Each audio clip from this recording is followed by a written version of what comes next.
City house boarded up today. Police calling it a heroin house, a home to crime. Sam Luther tells us one of the people kicking the residents out was kicking out his own dad. You know what's going on. If you lived here, you know what's going on. We're glad to see him gone. Neighbors breathe a sigh of relief after watching the moments Lenior City Police served Bruce Jenkins papers classifying his home as a nuisance. What? Do you feel like you've done anything wrong? Anything wrong? No. I helped kids that needed a place to stay.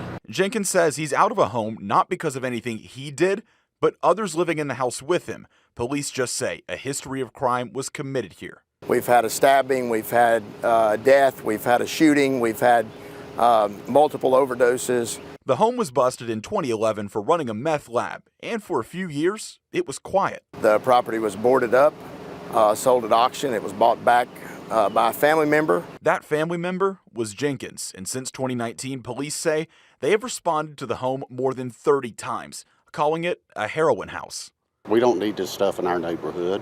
While neighbors are happy to see the home boarded up, it's mixed emotions for newly elected County Commissioner William Jenkins, the man helping board up this house, because the man that's now forced to find a new home is his dad, and the home that's now unlivable is the very one he grew up in. I emotionally don't really know what to think about it, but, you know, again, as far as this community goes, there's too many kids in this area. They got to be safe.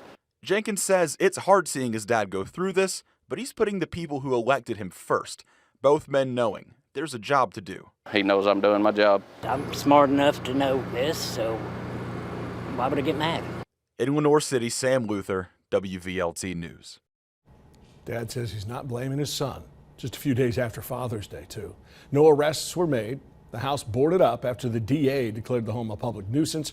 A judge will decide at some point what's going to be done with that home.